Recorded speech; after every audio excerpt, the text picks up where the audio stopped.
سامعین حضرات، یہ پروگرام آپ عاقب سائبر ورلڈ کی جانب سے سماعت کر رہے ہیں۔ قل لا اسألكم عليه اجرا الا المودة في القربى آمنت بالله صدق الله العظيم وصدق رسوله النبي الامين المتين الكريم ونحن على ذلك لمن الشاهدين والشاكرين والحمد لله رب العالمين۔ غوث آدم بمنی بے سرو ساما مدد، قبلہ دی مدد، کعبہ ایما مدد، بگردہ بے بلا افتادہ کشتی، ضعیفان شکستہ تورا پشتی، بحق خواجہ عثمان ہارونی، مدد کن یا معین الدین چشتی، قادریم نعرہ یا غوث اعظم می زنم، دمز شیخ احمد رضا خان قطب عالم می زنم۔ حضرات، بڑی تیزی کے ساتھ بارگاہ رسالت مآب صلی اللہ تعالیٰ علیہ وسلم میں درود و سلام کا ہدیہ پیش کریں۔ زندہ دلی کے ساتھ جی لگا کر بارگاہ رسالت مآب صلی اللہ علیہ وسلم میں درود و سلام کا ہدیہ پیش کریں۔ پڑھیں بآواز بلند، اللہ رب محمد صلی اللہ علیہ وسلم نحن عباد محمد صلی اللہ علیہ وسلم صلاۃ و سلام علیک یا رسول اللہ یا نبی اللہ یا حبیب اللہ۔ اب یہ سمجھیے کہ آپ کے امتحان کے جتنے پرچے تھے وہ سب ہو چکے ہیں، اب صرف رزلٹ باقی ہے۔ اگر آپ سمجھدار ہیں تو انشاءاللہ رزلٹ لے کر جائیں گے، چونکہ رات کا اخیر حصہ چل رہا ہے، 4:30-5 بجے کے بعد میں پھر وہ نماز کا وقت شروع ہو جاتا ہے 5 بجے کے بعد، تو یہ آخر وقت چل رہا ہے۔ اور آخر وقت میں حدیث میں آیا ہے کہ دعائیں اللہ کی بارگاہ میں قبول ہوتی ہیں۔ تو آپ نے بڑی محنت کی ہے، مجھ سے پیشتر 2 خطیبوں کو سماعت کیا، میرے بھائی عثمان ہارونی صاحب جو میرے ہی علاقے کے رہنے والے ہیں۔ یہ الگ بات ہے کہ خال ملاقات ہوتی ہے، اس لیے پہچان نہیں ہو پاتی۔ چلیے، محبتیں ہیں، اللہ محبتیں سلامت رکھے، نام چاہے ذہن میں رہے یا نہ رہے، اور اللہ میری اور آپ کی بھی محبتیں سلامت رکھے۔ یہ ایک اتفاق ہے کہ پچھلی سال میں سب سے پہلے بولا تھا، اور آج اتفاق یہ ہے کہ سب سے آخر میں بول رہا ہوں، اور تعداد کم ہے تو مجھے اس کا کچھ احساس نہیں ہے۔ اگر آپ میں سے بھی کوئی جانا چاہتا ہے تو جا سکتا ہے، مگر وہ بندہ رک جائے جس کی وجہ سے آج کی مجلس قبول ہونے والی ہے۔ ذرا جی لگا کر بارگاہ رسالت مآب صلی اللہ تعالیٰ علیہ وسلم میں بلند آواز سے بولے یا رسول اللہ، اور محبت سے بولے یا رسول اللہ۔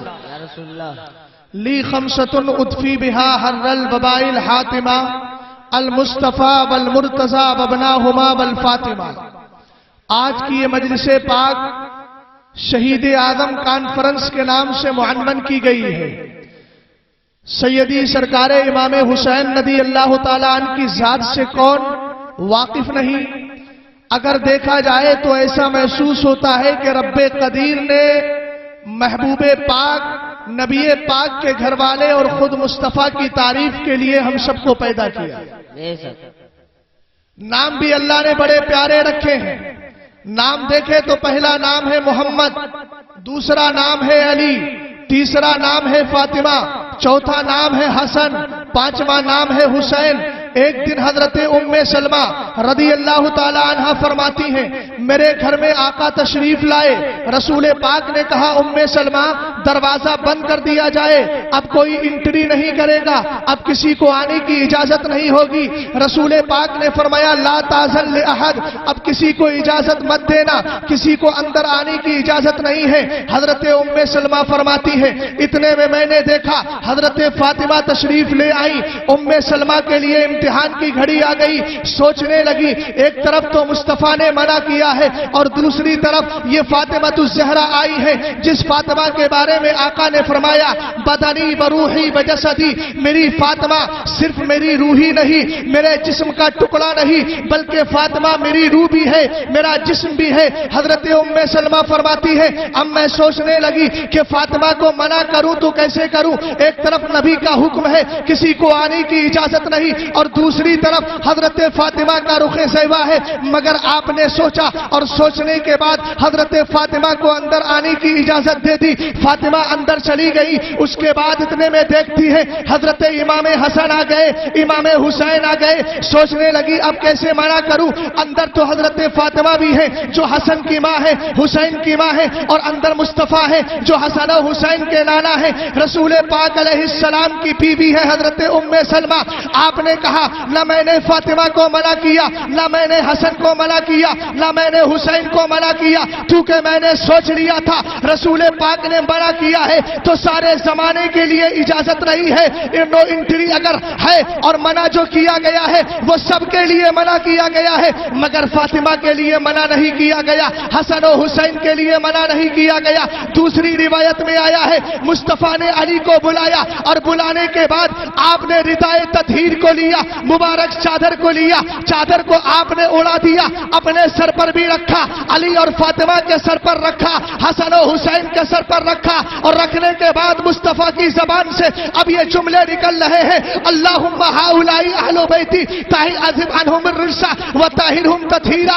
اے پاک پروردگار یہ میرے گھر والے ہیں، بولو گھر والوں میں کون تھے؟ حضرت علی تھے، حضرت فاطمہ تھی، حضرت امام حسن و حسین تھے۔ ہم سنیوں نے چادر کو دیکھا، نبی کے وجود کو دیکھا، علی اور فاطمہ کو دیکھا، حسن و حسین کو دیکھا، اور دیکھنے کے بعد ایک نتیجہ نکالا، اس چادر میں مصطفیٰ پاک ہے، علی پاک ہے، فاطمہ پاک ہے، حسن پاک ہے، حسین پاک ہے۔ نتیجہ نکال دیا یہ 4 تنے پاک ہے، اور جب یہ 5 تنے پاک ہے اور جب ان 5 کو ملایا تو بن گیا پنجتن پاک۔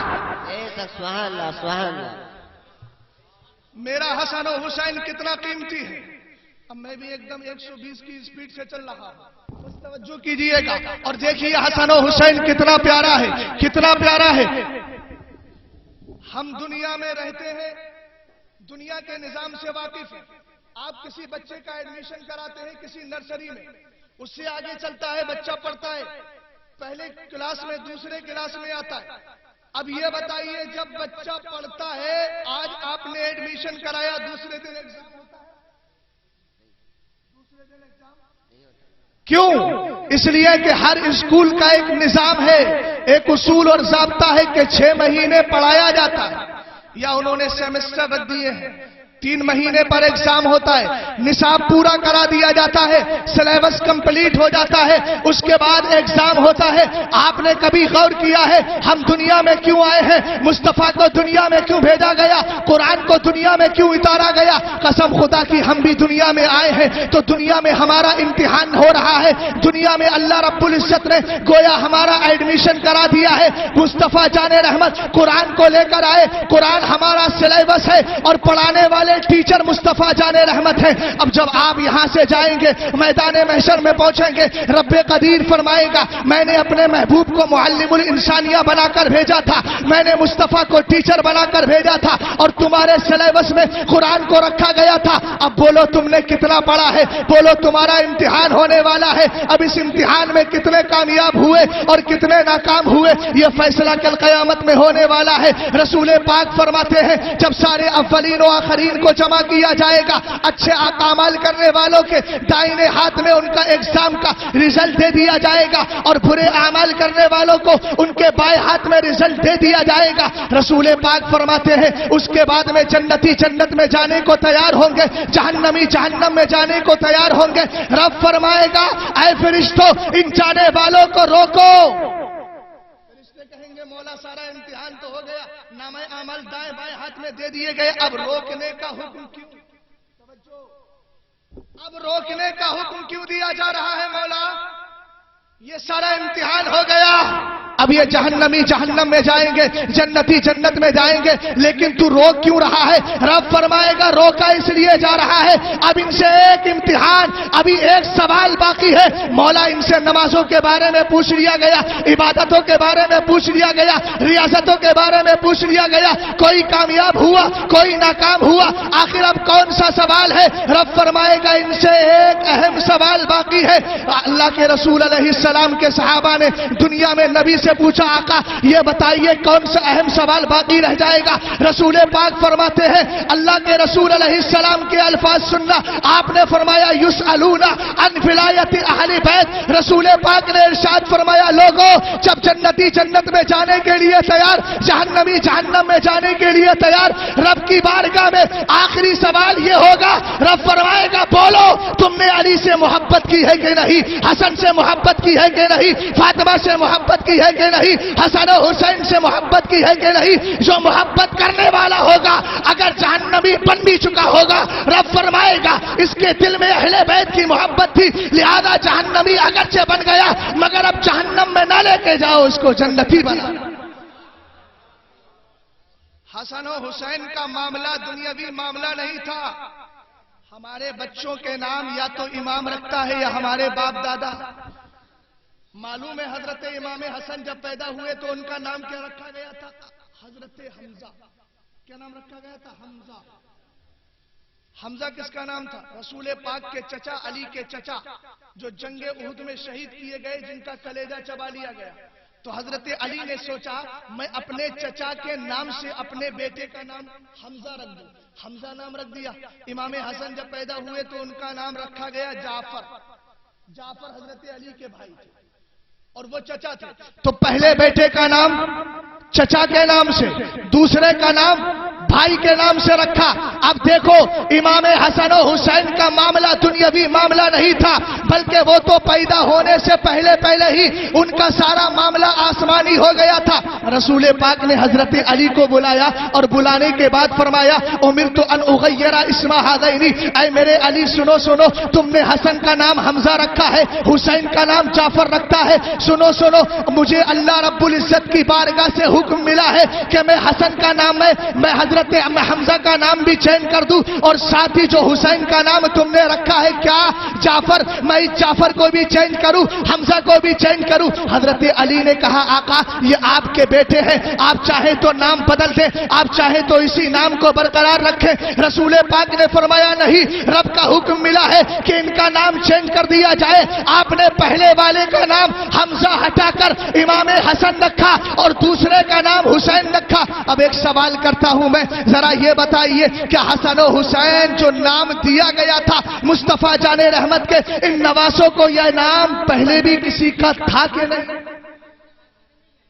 تو حضرت سلیمان ابن عمران فرماتے ہیں زمانہ جاہلیت میں کسی کا نام بھی حسن و حسین. اب دوسرا سوال ہوا پھر حسن و حسین کسی کا نام نہیں تو یہ نام آیا کہاں سے؟ فرمایا اسمانی من اسمائی اہل الجنہ, حسن و حسین کا نام جنت سے آیا. بولو سبحان اللہ, اور بلند آواز سے بولو سبحان اللہ. کہا جنت سے آیا تھا. ہم نے کہا جنت سے آیا تھا تو مولا یہ بتا کیا جنت میں بھی کسی کا نام حسن و حسین تھا؟ تو جواب ملا جنت میں بھی کسی کا نام حسن و حسین. اب ایک سوال یہ پیدا ہوتا ہے جب جنت ہی نام ہے مگر جنت میں بھی کسی کا نام حسن و حسین نہیں تو اللہ نے یہ نام رکھا کہاں؟ اللہ نے یہ نام رکھا کہاں؟ حدیث میں جواب ملا ان اللہ حجب اسم الحسن والحسین, اللہ نے حسن و حسین کا نام چھپا لیا تھا. اب چلتے ہیں ذرا مصطفیٰ کی بارگاہ میں. مصطفیٰ سے پوچھتے ہیں آپ کا نام محمد ہے, کیا کسی کا نام محمد تھا؟ تو رسول پاک کے آنے سے پہلے کسی کا نام محمد نہیں تھا. رسول پاک جب دنیا میں تشریف نہیں لائے تھے کسی کا نام محمد نہیں تھا. رب نے کہا انی کنتو کنزم مخفیہ, لوگوں میں چھپا ہوا خزانہ تھا, مجھے کوئی نہ جانتا تھا. میں نے چاہا کہ زمانہ مجھے جانے تو میں نے سب سے پہلے مصطفیٰ کے نور کو پیدا کیا. جب نبی کا نور پیدا کیا گیا تو نور محمدی نے خدائے کی تعریف کی تو خدائے تعالیٰ کی تعریف کرنے کی وجہ سے نور محمدی کا نام ہو گیا حامد. اس کا معنی ہوتا ہے تعریف کرنے والا, اور رب کی تعریف کی گئی اس لیے اللہ کا نام ہو گیا محمود. رب نے فرمایا اے نور محمدی تو نے میری تعریف کی ہے, مجھے یہ تعریف پسند آئی ہے, اب میں تیری تعریف کروں گا. جب رب نے مصطفیٰ کے نور کی تعریف کی تو اس نور محمدی کا نام ہو گیا محمد. سبحان اللہ سبحان اللہ. کیا نام ہو گیا؟ محمد. اب رب سے پوچھا گیا مولا یہ بتا تو نے محمد کا نام بھی چھپایا, ادھر حسن و حسین کا توجہ فرمانا، رب نے محمد عربی کا نام چھپایا. ہم نے پوچھا مولا یہ بتا تو نے محمد کا نام چھپایا کہاں؟ جواب ملا میں نے پردہ حمد میں محمد کا نام چھپایا. رب نے فرمایا میں ایک چھپا ہوا خزانہ تھا، جب میں نے سوچا زمانہ مجھے پہچانے تو میں نے محمد کے نور کو پیدا کیا. اب جب مصطفیٰ آئے تو آمنہ تک پیغام آیا میرے نبی کا نام کوئی دوسرا نام مت رکھنا. آسمانوں میں اس کا نام احمد ہے، دنیا میں اس کا نام محمد ہے. اب جب امام حسن و حسین آئے تو رب قدیر نے پیارے حبیب علیہ السلام کی چاہت کو دیکھا اور گویا یہ فرمایا اے محمد جب تک تو دنیا میں نہیں آیا تھا میں نے تجھے دنیا میں بھیجا، تو میری چاہت ہے اور جب تو میری چاہت ہے تو دنیا میں آیا تو میں نے اپنی چاہت کے لیے پردہ حمد سے نام محمد نکال دیا. اور حسن و حسین تیری چاہت ہے، حسن و حسین کو تو چاہتا ہے اور میں جانتا ہوں کہ تو حسن و حسین سے محبت کرتا ہے، اس لیے جب تو آیا تھا پردہ حمد سے نام محمد نکال کر تجھے دے دیا تھا. اور جب تیری چاہت حسن و حسین آئے ہیں تو پردہ حسن سے نام حسن و حسین نکال کر تیرے نوازوں کو عطا کر. نعرے تکبیر، نعرے رسالت. حسن و حسین کی اہمیت تو دیکھو. مصطفیٰ جب نماز پڑھاتے تھے حسن و حسین پیٹھ پر آتے تھے. واقعہ بڑا مشہور ہے مگر اس کے آگے کی بات بتاؤں. عشاء کی نماز پڑھا رہے ہیں، مصطفیٰ امام حسن و حسین مصطفیٰ کی پیٹھ پر سوار ہو گئے. جب پیٹھ پر سوار ہوئے تو مصطفیٰ سجدے میں تھے. آقا نے سوچا اگر میں سر اٹھاؤں گا تو میرے نواسوں کو تکلیف ہو جائے گی. ذرا غور کیجئے جو مصطفیٰ اپنے نواسوں کی اتنی تکلیف کو برداشت نہ کرے وہ یزیدی ظلموں کو کیسے برداشت کر سکتا. مگر آقا نے دونوں کے بازو پکڑے، ہاتھ پکڑا اور ان کو زمین پر لے آئے، گود میں بٹھا لیا، سجدے سے سر اٹھا لیا. پھر دوسری بار سجدے میں گئے تو پھر بیٹھ گئے. اچھا یہ عمل ان کا ایک بار نہیں ہوتا تھا، ان کا تو معمول تھا. ان کا کھلونا یہی تھا کہ نبی سجدے میں ہوتے نواسے پیٹھ پر ہوتے. کچھ دن ایسا ہوا، ایک دن ایسا ہوا کہ کچھ نئے نئے صحابی آئے جنہوں نے نیا نیا اسلام قبول کیا تھا. ان کو پتا ہی نہیں تھا کہ یہ امام حسن و حسین ایسا ہی کرتے ہیں. تو جیسے ہی وہ پیٹھ پر سوار ہوئے انہوں نے اشارہ کیا. دیکھیے نبی کا غیب دیکھیے گا. نبی ہے سجدے میں. نبی کہاں ہے؟ سجدے میں.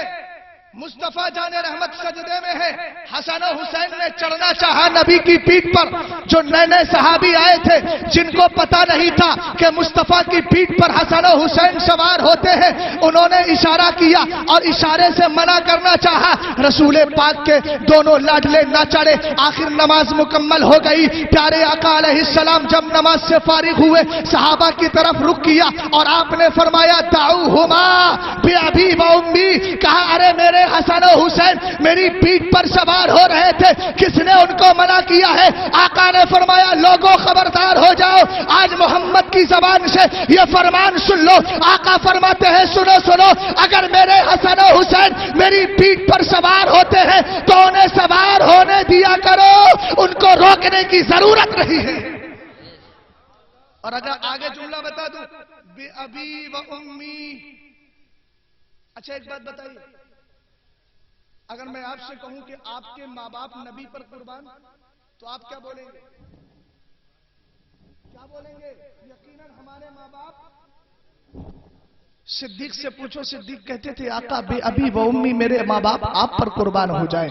حضرت عثمان کہتے تھے آقا میرے ماں باپ آپ پر قربان ہو جائیں. حضرت سعد کہتے تھے آقا میرے ماں باپ آپ پر قربان ہو جائیں. ہمیں فائنل جملہ سن لو، ساری دنیا یہ کہتی ہے فدا کا ابی و امی، اے میرے آقا آپ پر میرے ماں باپ قربان ہو جائیں، مگر قربان جاؤں فاطمہ کی شان پر اور فاطمہ کے دونوں لاڈلے حسن و حسین کی شان پر. جب مصطفیٰ کی باری آئی تو آقا فرماتے ہیں لوگوں میرے حسن کو روکنا نہیں، اس لیے کہ حسن تو وہ ہے جس پر مصطفیٰ کے ماں باپ قربان ہو رہے ہیں.